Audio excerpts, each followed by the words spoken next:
Hello dear children, welcome to the lectures hosted by Zeta Institute of Science. I am Jitin sir, I am teaching you guys physics. So my dear children, हम लोग अभी deal कर रहे हैं work energy power ये chapter के साथ। अब ये पर्टिकुलर चैप्टर में अब तक हम लोग ने वर्क देखा, एनर्जी देखा, पावर देखा, उसके बाद कॉलिजन्स की तरफ बढ़ गए थे। कॉलिजन्स में भी मैंने आपको बताया कि दो टाइप के कॉलिजन्स होते हैं, एक हेड ऑन कॉलिजन होता है और एक ऑब्लिक कॉलिजन होता है। ओके, तो प्रीवियस वीडियो में हम लोग ने हेड ऑन कॉलिजन तो सीख लिया था, अभी हम लोग सीखने वाले हैं ऑब्लिक कॉलिजन के बारे में। Okay, so please pay attention. Oblique collision की अगर बात करें तो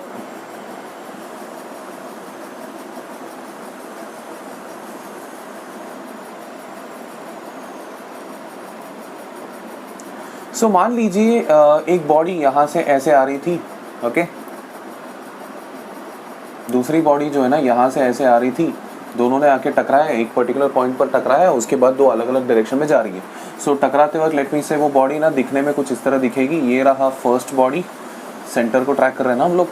ये रहा दूसरा बॉडी जो टकराया, ओके, ये उसका क्या है, लाइन ऑफ इम्पैक्ट है। पहले वाले का पाथ इस तरह था, let me call that initial velocity as u1।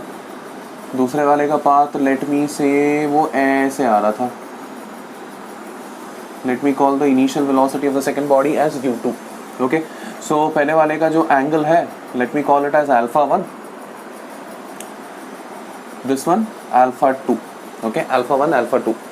अब सीधी सी बात है, कॉलिजन के बाद इसका डायरेक्शन अलग तरीके से जाएगा, इसका डायरेक्शन अलग तरीके से जाएगा। लेट मी से इसका जो डायरेक्शन है वो इस तरह जा रही है आगे की तरफ, एंड इसका जो है ना वो इस तरह जा रही है। सो आफ्टर कॉलिजन इसका एंगल जो होगा let me call it as β1, इसके एंगल को मैं बुलाता हूँ β2।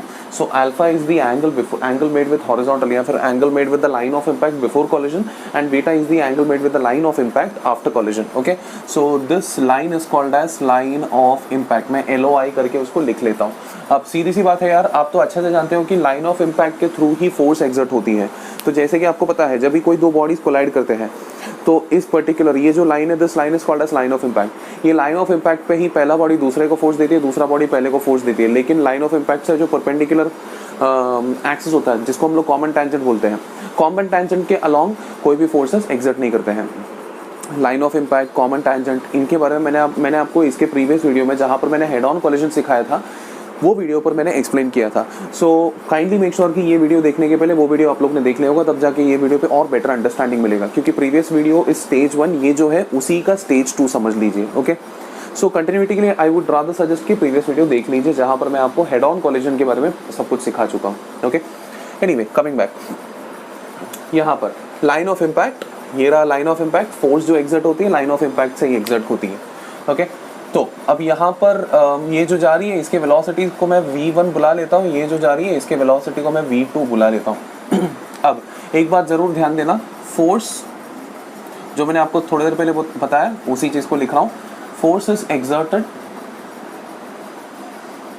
Along the line of impact only. तो सिर्फ और सिर्फ लाइन ऑफ इम्पैक्ट पर ही फोर्स एक दूसरों की तरफ एग्जर्ट करती है। फर्स्ट बॉडी सेकंड को या सेकंड बॉडी फर्स्ट को हो। फर्स्ट बॉडी का मास चलो m1 बुला लेता हूँ, सेकंड बॉडी के मास को मैं m2 बुला लेता हूँ। तो इसका मतलब क्या होता है, चेंज इन मोमेंटम अगर होगी, फर्स्ट बॉडी का भी चेंज इन मोमेंटम अगर हो रहा है, सेकंड बॉडी का भी चेंज इन मोमेंटम हो रहा है, वो सिर्फ और सिर्फ होगा लाइन ऑफ इम्पैक्ट के अलोंग। मतलब अलोंग दिस पर्टिकुलर, यहाँ पर अगर मैं इसको एक्स एक्सिस बुला रहा हूँ, अलोंग एक्स एक्सिस ही मोमेंटम चेंज हो सकती है, along y axis momentum change बिल्कुल नहीं होने वाली है। ये चीज दिमाग में रख लेना। Okay, so according to law of conservation of momentum, अभी हम तो अच्छे से जानते हैं कि ठीक है, मान गए कि भाई फोर्स एक्सर्शन हो रही है, मतलब एक दूसरों के बॉडी पर, इसी वजह से उसका वेलोसिटी, फोर्स एक्सर्ट हो रही है, मतलब इसका भी मोमेंटम, सेकंड बॉडी का भी मोमेंटम चेंज होगा, फर्स्ट बॉडी का भी मोमेंटम चेंज होगा। प्रीवियस वाले पे मतलब कॉमन टेंजेंट के अलोंग दोनों नहीं होगा। अब ध्यान से सुनना, ये पर्टिकुलर बॉडी को अगर देखेंगे, ये जो वेलोसिटी आ रही है, इस वेलोसिटी को मैं बेसिकली दो कंपोनेंट्स में तोड़ सकता हूँ, ऐसे तोड़ सकता हूँ। एक रहेगा along the line of impact, एक रहेगा along common tangent. Okay, if this is α1, this will be α1। तो ये u1 रहेगा, तो सीधी सी बात है, this will B u1 cos α1 ऊपर की तरफ, u1 cos α1 नीचे की तरफ रहेगा। ये लाइन ऑफ इम्पैक्ट को मैं नीचे लिख लेता हूँ, यहाँ पर रहेगा u1 sin α1। Okay, similarly u2 ऐसे जा रही है, ऐसे आ रही है कि नहीं? तो इसको मैं u2 बुला लेता हूँ, इसको मैं बुलाऊंगा, if this is α2, this is also α2, this will be u2 cos alpha 2 and ये जो है इसको मैं बुलाऊंगा u2 sin अल्फा 2। सिमिलरली नीचे की तरफ जो जा रही है ये भी जो जा रही है यहाँ पर इसके अलॉन्ग बीटा 1 बुलाऊंगा, so this will be v1 cos beta 1 v1 cos beta 1, यहाँ पर रहेगा v1 sin बीटा 1, यहाँ पर भी जा रही है, ये भी ऐसे रिजॉल्व कर सकते हैं हम लोग। तो इस तरफ रहेगा v2 cos बीटा 2, यहाँ पर रहेगा v2 sin बीटा 2। सो इतने सारे कंपोनेंट्स हमारे सामने हैं। ओके, सो इधर मैं छोटा सा एक डॉटेड लाइन बना देता हूँ in order so that you can understand कि डायग्राम ऊपर है और उसके नीचे जो है वो राइटिंग है जो हम लोग ने लिखा है। ओके, सो सी सिंपल सा फंडा माय डियर चिल्ड्रन कि यहाँ पर फोर्स एक्सर्ट जो हो रही है वो सिर्फ और सिर्फ लाइन ऑफ इम्पैक्ट पे हो रही है, मतलब कॉमन टेंजेंट पे फोर्स नहीं हो रही है। ओके, सो इसका मतलब वो भी फोर्स जो है ना आपस में एक्सर्ट हो रही है, दैट मींस एक्सटर्नल फोर्स तो अप्लाई नहीं होती है। एंड या फिर मैं बोल सकता हूँ या and no force is exerted along common tangent. In this case common tangent in this case it is y. okay, y component, ये जो साइन वाले कंपोनेंट है, ये साइन वाले, ये साइन वाले सारे कंपोनेंट्स। सो अगर कोई भी फोर्स एक्सर्ट नहीं हो रही है कॉमन टेंजेंट के along, that means initial velocity before the collision and final velocity after the collision along common tangent will remain same. So क्योंकि उधर फोर्स नहीं है, सी जहां पर फोर्स नहीं है वहां पर वेलोसिटी या मोमेंटम चेंज नहीं हो सकती है। सो यहां पर भी वही चीज मैं बोलने वाला हूं। सो देयरफॉर मैं बोलूंगा initial momentum of the first body, P I stands for initial momentum, या फिर P1 लिखता हूं, momentum of the first body initially जितना रहा होगा अलोंग किस तरफ, along common tangent will be equal to momentum of the first body finally along CT लिख लेता हूं। CT मतलब समझ लेना कि कॉमन टेंजेंट है करके।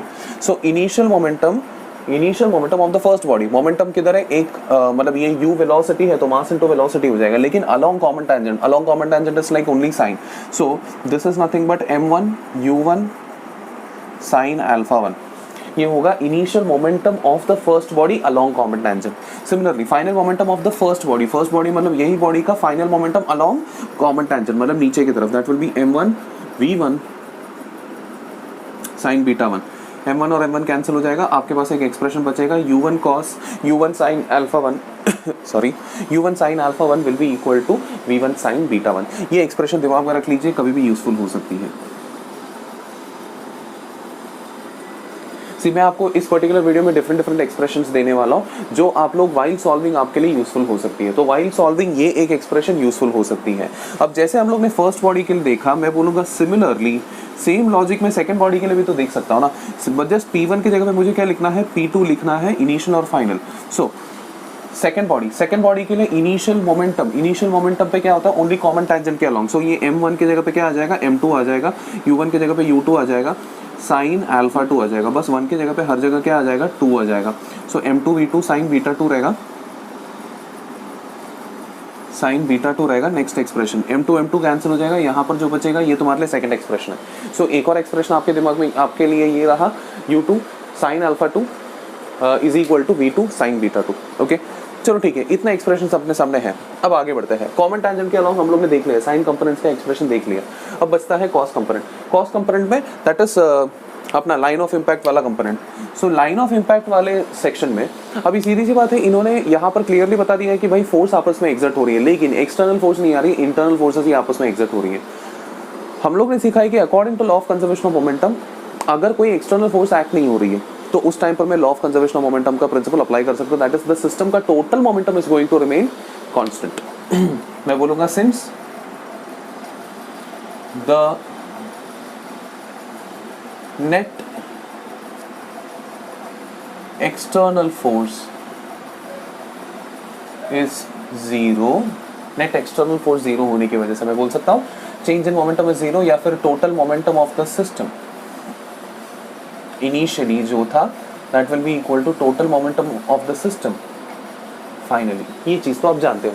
अभी सिस्टम के मोमेंटम में भी क्या होता है, अभी आप तो जानते हो कि भाई अलॉन्ग एक्स वाले को एक साथ कंसिडर करते हैं, अलॉन्ग वाई वाले को एक साथ कंसिडर करते हैं। तो दैट मीन्स अभी अलॉन्ग एक्स वाले को अगर कंसिडर करेंगे तो मैं लिख सकता हूँ M1। अभी इनिशियल की बात करें तो ये रहा फर्स्ट बॉडी का इनिशियल सेटअप यहाँ पर, सेकंड बॉडी का इनिशियल सेटअप यहाँ पर। अभी अलॉन्ग एक्स की बात करेंगे तो अलॉन्ग एक्स मतलब क्या, ये कॉस वाला।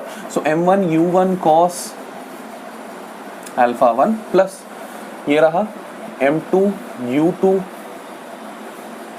कॉस अल्फा 2, ये हो गया अपना इनिशियल। फाइनल के लिए ये रहा M1 V1 cos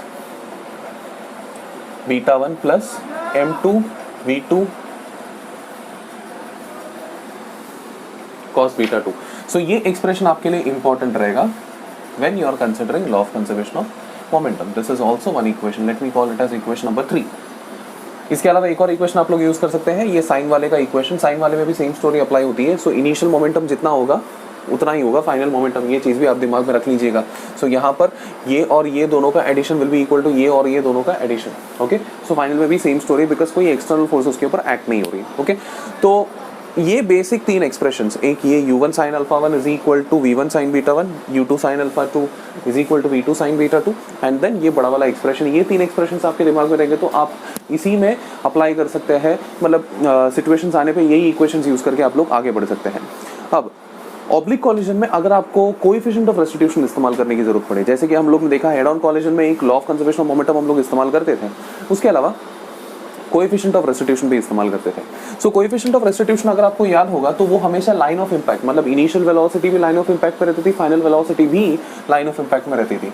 so coefficient of restitution का formula is basically what v1 minus v2 upon u2 minus u1, है कि नहीं? ये तो आप जानते ही हो। बस फर्क सिर्फ इतना है कि यहाँ पर लाइन ऑफ इंपैक्ट वाला यूज करना है। दैट इज v1 लिखेंगे तो सिर्फ v1 नहीं लिखेंगे, v1 along the line of impact, मतलब v1 cos बीटा 1 लिखना पड़ेगा। So instead of v1 you will be writing v1 cos beta 1 minus v2 का भी cos बीटा 2 लिखना पड़ेगा आपको,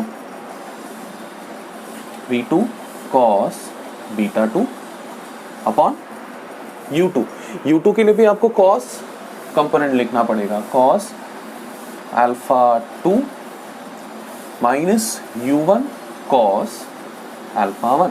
सो दिस इज अनदर एक्सप्रेशन जो आप लोग यूज कर सकते हैं।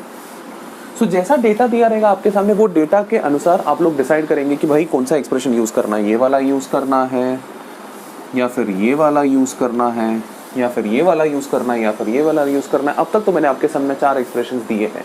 इन एक्सप्रेशंस को कंबाइन करके आप फाइंड कर सकते हो कि भाई मतलब इन दोनों को भी कंबाइन करोगे तो आपको आंसर मिल जाएगा। मतलब इसमें से एक काम करो, इसमें से v1 को आइसोलेट करो, उसको इधर सब्स्टिट्यूट करो, या फिर उल्टा करो, इसमें से v1 को आइसोलेट करो, उसको ऊपर सब्स्टिट्यूट करो।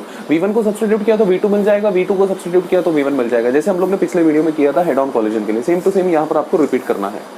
सो सिमिलरली हम लोग यहाँ पर अभी जैसे पिछली बार हम लोग ने loss of kinetic energy use किया था, मैं यहाँ पर आपको डायरेक्टली फाइनल वेलोसिटीज के एक्सप्रेशन जैसे हेड ऑन कॉलिजन के लिए दिया था, वैसे मैं आपको यहाँ पर इस बार नहीं देने वाला, because those expressions are quite complicated.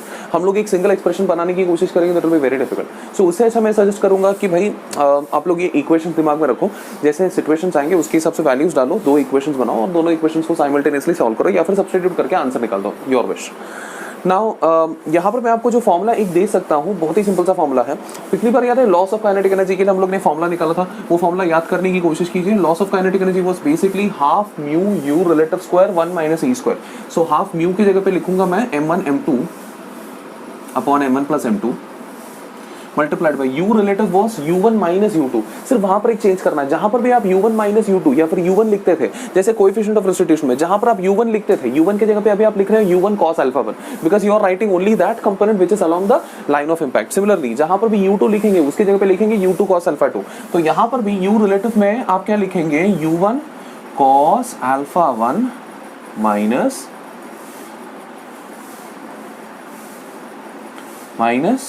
u2 cos alpha 2। Okay, ये होगा एक सिंगल ब्रैकेट में। उसके अलावा आपको मल्टीप्लाई करना पड़ेगा 1 माइनस ई स्क्वायर, जैसे पिछली बार भी हम लोग ने किया था। ये सेम एक्सप्रेशन तो पिछली बार भी यूज किया था, फर्क सिर्फ इतना है u1 जहां पर था u1 की जगह पे अभी आपको लिखना है u1 cos अल्फा 1, u2 की जगह पे लिखना है u2 cos अल्फा 2। ओके, अब सिमिलरली इंपल्स का एक्सप्रेशन भी हम लोग ने लिखा था। पिछली बार हम लोग ने इंपल्स का एक्सप्रेशन लिखा था m1 m2 upon m1 plus m2, उसके बाद 1 प्लस e, उसके बाद mod of u1 minus u2 करके लिखा था। वापस सेम स्टोरी, u1 की जगह पे आप लिखेंगे u1 cos alpha 1 minus u2 cos alpha 2। Okay, ये सी यहाँ पर एक कंफ्यूजन नहीं होना चाहिए, जस्ट इतना दिमाग में रख लीजिए कि ये जो है ना, ये जो मैंने लिखा है ये पूरा फर्स्ट लाइन है, उसके बाद सेकंड लाइन में लिखा है मैंने यहाँ पर ये minus u2 cos alpha 2 in the bracket 1 minus E square. Okay, वरना कंफ्यूजन हो जाएगा, न्यूमरेटर डिनोमिनेटर रहेगा, कंफ्यूजन हो जाएगा, इसी वजह से मैंने यहाँ पर इसको ऐसे सेपरेट किया। So this is one formula of loss of kinetic energy, this is another formula for impulse, impulse का magnitude. To be frank, direction तो आप जानते हो, एक का इम्पल्स का डायरेक्शन जिस तरफ रहेगा, दूसरे का उसके ऑपोजिट डायरेक्शन में रहेगा, that's it. So I request you guys to please pause the video and make a note of it. अभी आई बिलीव सभी लोगों ने लिख लिया होगा। सो बच्चे लोग, आज के दिन के लिए इतना ही काफी हो जाएगा। आज के दिन में मैंने आपको क्या सिखाया है, एवरीथिंग अबाउट ऑब्लिक कोलिजन सिखाया है। पिछले वीडियो में हेड ऑन कोलिजन कवर किया था, इस वीडियो में ऑब्लिक कोलिजन कवर किया है।